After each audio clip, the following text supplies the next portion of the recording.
you must have seen my post-match reaction to Arsenal's draw against Everton, where I went ballistic on the manager, the players, and the club. Now, since I made that post, I haven't rested.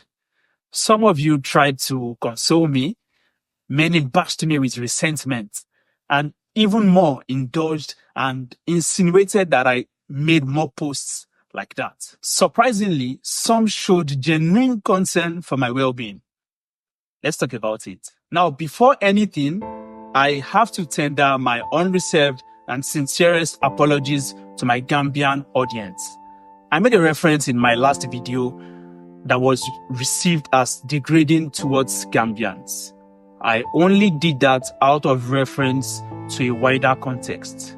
Guys, I never meant to truly sound condescending towards a group of people that have always shown me love and support since I started my football channel.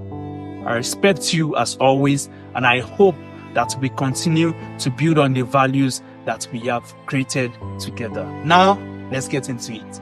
It's been an open secret, especially for those on the GCF group chat, that I had plans to conduct a social experiment on the Arsenal fan base.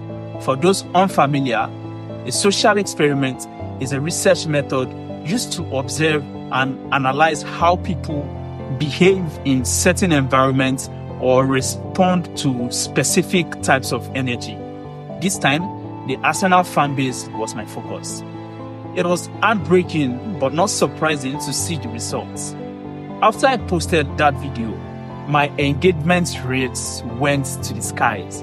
On YouTube, it's at twice the acceptance rate of my usual positive content.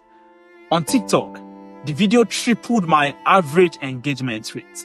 In fact, TikTok has had to help me filter some hate comments out of the comment section. Now, here's the crazy part. Many people genuinely enjoyed that video, not because it was insightful, but because it was insightful and it fed into the negativity that often dominates the Arsenal fan base.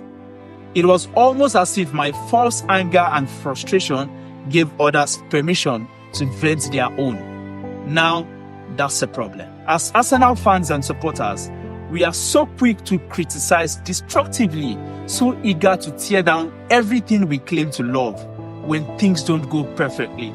But here's the thing. Negativity may sell, especially on the internet, but it's not what builds. It doesn't make the players better. It doesn't lift the manager. It doesn't inspire the team. It is easy to sit behind the screen and lash out, but where does that energy go? It doesn't stay on the internet.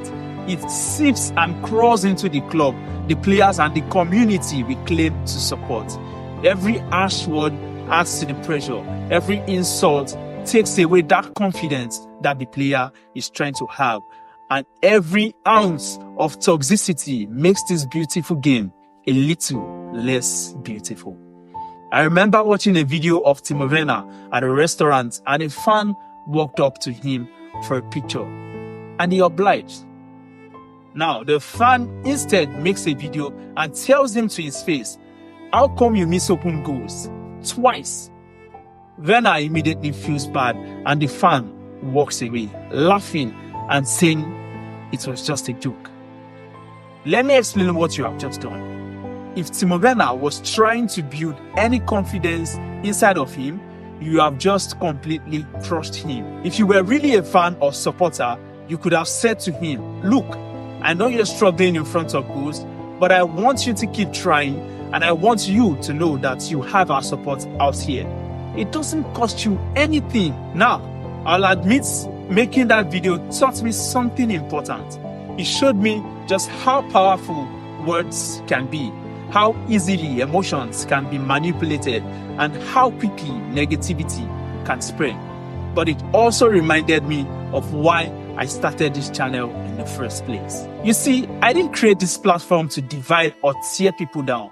I created this platform to unite us as fans, to share in the highs and support each other through the lows. Arsenal is more than just a football club. It's a family, and families stick together even when times are tough. This is also a message to the big Arsenal fans and the influencers out there. You hold significant authority over this fan base.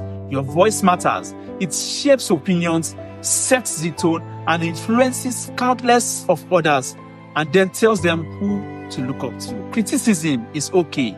It's a vital part of football, but it has to remain constructive, not destructive. There is a boundary between criticism and abuse, and we must never cross it. Players, managers, and even fellow fans are humans first. Words have weight. They can either build or break, uplift or destroy. So I'm asking you to use your platforms responsibly.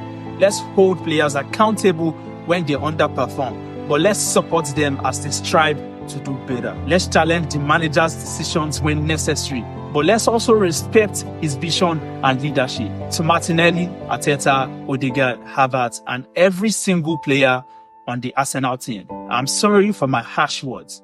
You wear the Arsenal badge, and so do I. And that's enough reason for me to back you unconditionally. And to every Arsenal fan watching this, let's be better.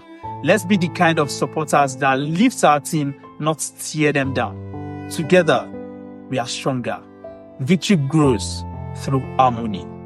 Victoria Concordia Crescit. Come on, Uguna.